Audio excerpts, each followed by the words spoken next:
اور اب تیسری جنگ عظیم کی طرح، اور یہ جنگ ہوگی، یہ ذہن میں رکھیں۔ وہ لڑ کس کے لیے رہے بھائی؟ بولو، موت کے لیے۔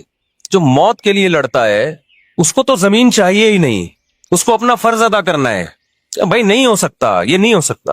اس وقت دنیا میں دو بڑی طاقتیں ہیں جو اس وقت تیسری ورلڈ وار کی طرف دنیا کو لے کے جا رہی ہیں۔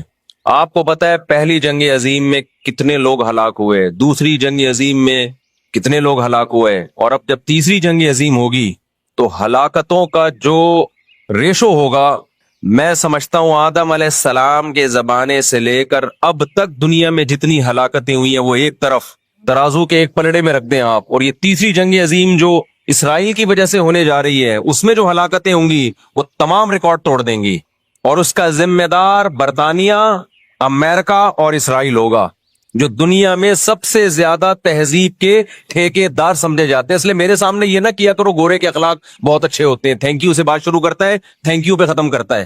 یہ ان کا تھینک یو قیامت کے دن ان کو خدا کے عذاب سے نہیں بچائے گا۔ ہمارا وہ شخص جو گالی سے بات شروع کر کے گالی پہ ختم کرتا ہے، خدا کی قسم ان سے اچھا ہے۔ وہ دنیا میں وہ ظلم اور بربریت نہیں کرتا جو یہ لوگ کر رہے ہیں۔ بہت آج نا ایٹیٹیوڈ ایٹیٹیوڈ ایٹیٹیوڈ، ان کے اخلاق، ان کی سڑکیں، ان کے روڈ، او بھائی دنیا کا خون چوس رہے ہیں یہ۔ اس اخلاق کا کیا کرنا ہے آپ نے؟ عراق میں جو بھوک سے بچوں کو مارا ہے وہ کس نے مارا ہے؟ مسلمانوں نے مارا ہے یا ان 27 اتحادیوں نے مارا ہے؟ وہ عراق اب تک اپنے پاؤں پہ کھڑا نہیں ہو پایا ہے۔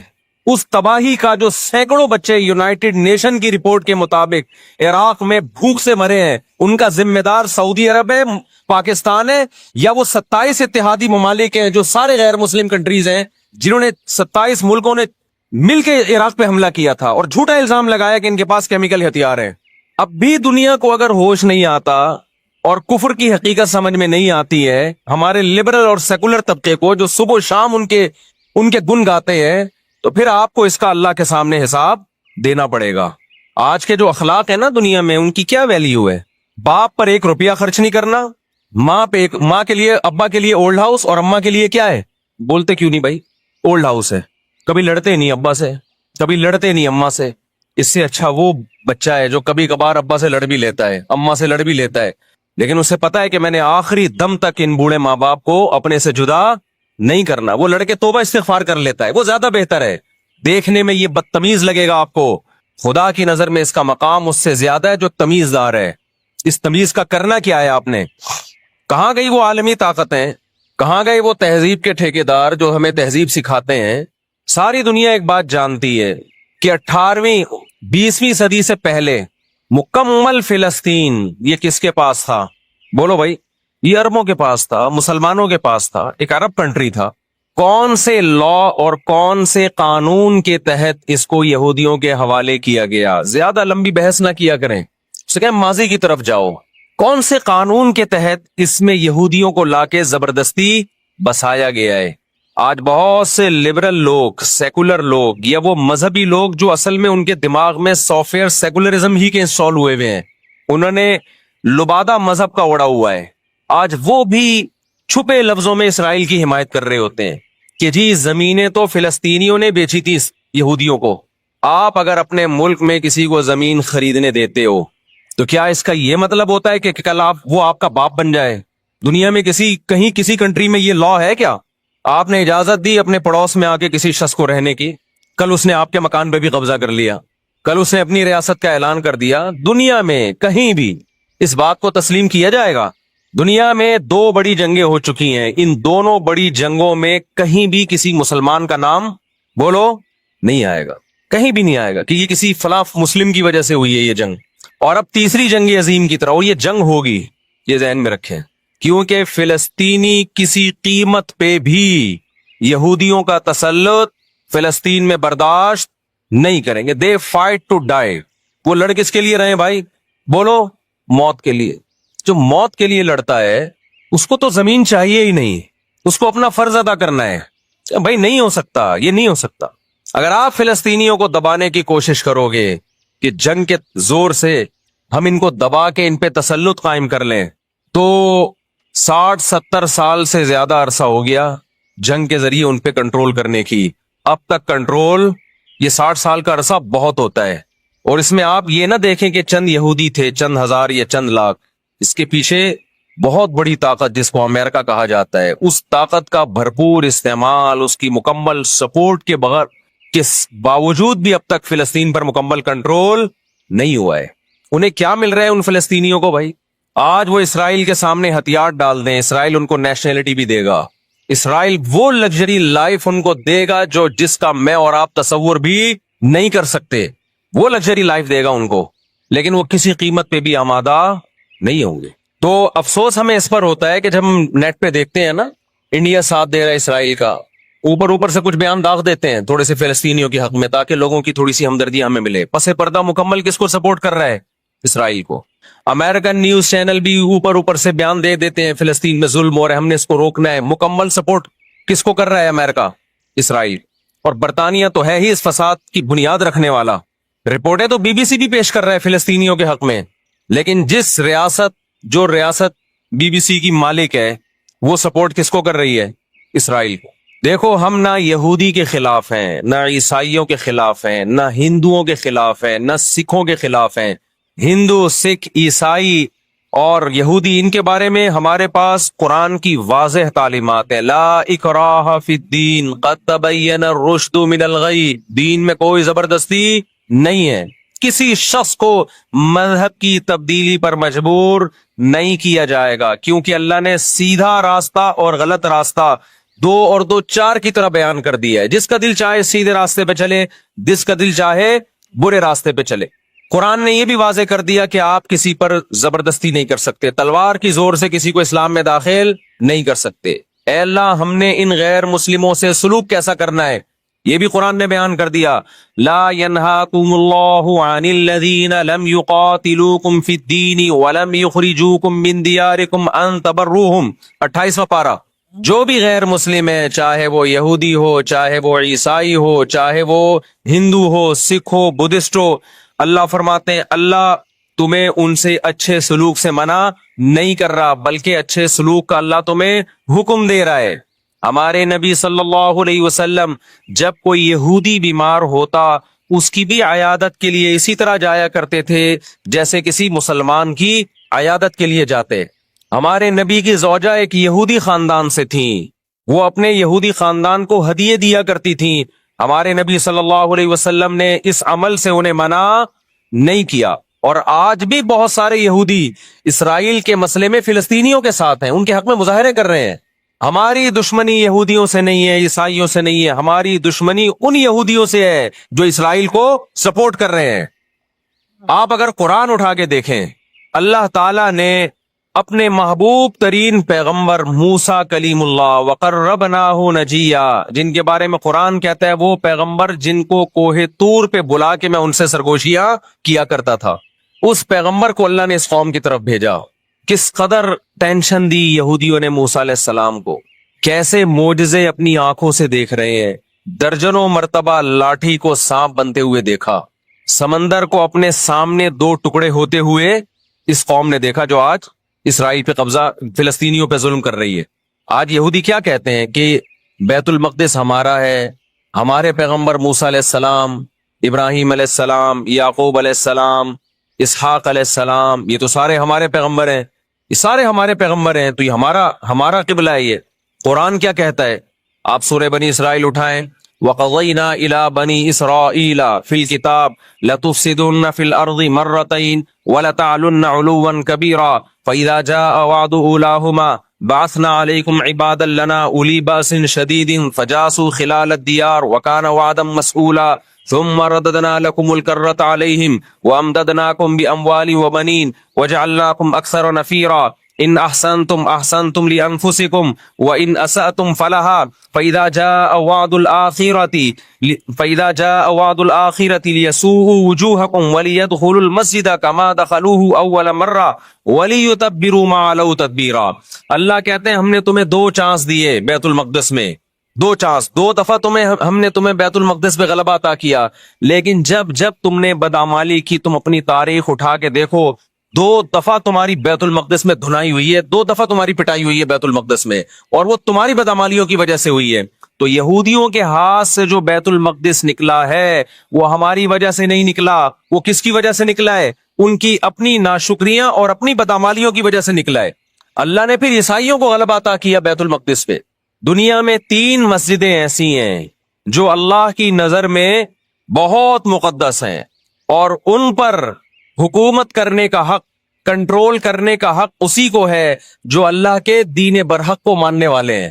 یہ اسلام کی روشنی میں ایک مسجد حرام، ایک مسجد نبوی اور تیسری مسجد اقصی، یہ اسلام کی روشنی میں. اور دنیا کے قوانین کی روشنی میں بھی دیکھا جائے، ہو سکتا ہے یہودی کہ میں اسلام کو نہیں مانتا، امریکہ کہے میں اسلام کو نہیں مانتا، آپ نہ مانے اسلام کو، لیکن آپ ریاستوں کے حقوق کے تو قائل ہیں نا.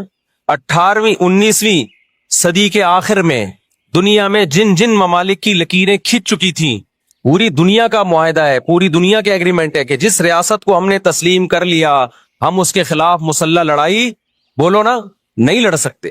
مجھے ایک بات بتاؤ، آج اگر برطانیہ اٹھ کے پاکستان پہ حملہ کرتا ہے، دنیا کس کو برا بھلا کہے گی؟ بولو نا کیا ہو گیا؟ برطانیہ کو کہے گی نا. اگر وہ کہے کہ میں یہاں پہلے حکومت کر کے گیا ہوں، یہودی کہتے ہیں نا ہم نے بیت المقدس پہ حکومت کی ہے لہذا ہمارا حق ہے. بھائی حکومت تو برٹش نے بھی کی ہے پورے بر صغیر پر، لیکن آج کیا برطانیہ کو اجازت دی جائے گی کہ چونکہ آپ پہلے ہندوستان پہ حکومت کر کے گئے ہیں لہذا آپ دوبارہ بھی اٹیک کر سکتے ہیں؟ کیا دنیا کے کسی قانون میں اس کی اجازت دی جا سکتی ہے؟ یہی کہا جائے گا بھائی ونس اپون اے ٹائم، اب جب ایک کنٹری بن گیا ہے اور آپ نے اس کو ایز اے کنٹری تسلیم کر لیا ہے، دنیا نے تسلیم کر لیا ہے، اب اس کی لکیریں کھنچ چکی ہیں، اب اس سے 1 انچ بھی دنیا میں کسی کنٹری کو اس سے آگے بڑھنے کی اجازت نہیں ہوگی تو یہ بین الاقوامی لا اور بین الاقوامی قانون کی روشنی میں جرم سمجھا جائے گا. فلسطین اور بیت المقدس اسلام کی روشنی میں بھی مسلمانوں کا ہے اور بین الاقوامی قوانین کی روشنی میں بھی کس کا ہے؟ مسلمانوں کا ہے. وہ تو 2 وجوہات ہیں. تو آپ بتاؤ اتنی بڑی وجہ کے ہوتے ہوئے کیا فلسطینی وہ مسجد چھوڑ سکتے ہیں کیا؟ آج ہماری مسجد پہ کوئی شخص آئے، کوئی دوسرے مولوی صاحب آ جائیں کہ میں مسجد پہ قبضہ کرنا چاہتا ہوں، کیا کمیٹیاں قبضہ کرنے دیتی ہیں؟ بولو بھائی کیا ہو گیا؟ نہیں دیتی. حالانکہ وہ بھی مولانا صاحب ہی ہیں، لیکن پھر بھی کوئی قبضہ کر لے انسان برداشت کر لیتا ہے، چلو جی ایک مولانا کو نکالا تو دوسرا بھی کون آیا ہے؟ کوئی مسلمان ہی آیا ہے نا. لیکن ایک مسجد ہے، کوئی ہندو آ کے کہتا ہے کہ یہ مسجد میرے حوالے کر دو، جبکہ اس مسجد کے کاغذات بھی آپ کے پاس ہیں، مسجد آپ کے لیے رجسٹرڈ ہے اور ایز اے مسجد رجسٹرڈ ہے، تو کیا آپ کسی غیر مسلم کے حوالے کر دو گے مسجد؟ اس کا مطالبہ کرنا اللیگل بھی ہوگا اور اسلام کی روشنی میں ہمارے لیے اس کے حوالے اپنی مسجد کو کرنا یہ بہت بڑا جرم ہوگا. خدا کے سامنے جواب دیں ہوں گے ہم. 20-22 سال کی بات ہے، میری ملاقات پاکستان میں کچھ فلسطینیوں سے ہوئی. ہم نے ان سے پوچھا کہ کیا کہانی ہے یہ فلسطین کے حالات کیا؟ انہوں نے کہا ہم کسی قیمت پہ بھی 1 انچ بھی یہودیوں کے حوالے نہیں چھوڑیں گے. لن نترک شبرا للذل، ذلت کے لیے ایک بالش بھی ہم ذلیل ہو کر ایک بالش زمین بھی ان کے حوالے نہیں کریں گے ہم. تو وہ تو کٹنے کے لیے تیار بیٹھا ہے بھائی، وہ تو کٹنے کے لیے تیار بیٹھا ہے. کسی نے بڑی پیاری بات کہی ہے، لوگ کہتے ہیں نا کہ ہم سب فلسطین جو ہے وہ یہودیوں کے کنٹرول میں ہے. بعض لوگ سادہ ہوتے ہیں، بات بڑی گہری کہہ جاتے ہیں. اس نے کہا بات یہ ہے کہ صرف آزاد دنیا میں فلسطین ہی ہے، باقی چاہے وہ مسلم کنٹریز ہوں یا غیر مسلم سب کس کے کنٹرول میں ہے؟ بولتے کیوں نہیں؟ یہودی کے کنٹرول میں. آزاد تو صرف فلسطینی ہی ہے، وہ کنٹرول میں نہیں آیا. بھی اگر وہ کنٹرول میں آیا ہوتا تو یہ جنگ نہ ہو رہی ہوتی. ابھی کنٹرول میں تو ہم اور آپ ہیں میرے بھائی، اور آپ ان کے کنٹرول میں. 1 ارب سے زیادہ مسلمان ہیں، 1 ارب سے زیادہ. اور یہودی کتنا ہے؟ 1 کروڑ بھی میرا خیال ہے نہیں ہوگا. لیکن یہ 1 ارب سے زیادہ مسلمان کس کے کنٹرول میں ہیں؟ اور میں آپ کی اطلاع کے لیے عرض کروں، اس وقت اسرائیل امریکہ کا غلام نہیں ہے. خوب سمجھ لیں، امریکہ کی گچی کس نے پکڑی ہوئی ہے؟ اسرائیل نے پکڑی ہوئی ہے. اسرائیل انڈیا کا غلام نہیں ہے، انڈیا کی گچی پکڑی ہوئی ہے. کس نے؟ گچی سمجھتے ہو؟ گچی یہاں سے پکڑ کے نا بندہ ہل نہ سکے. چھوٹا سا ملک ہے، سازشوں کی وجہ سے، طاقت کی وجہ سے نہیں، مکاریوں اور سازشوں کی وجہ سے دنیا کو کنٹرول میں کیا ہوا ہے. سازشیں کسے کہتے ہیں؟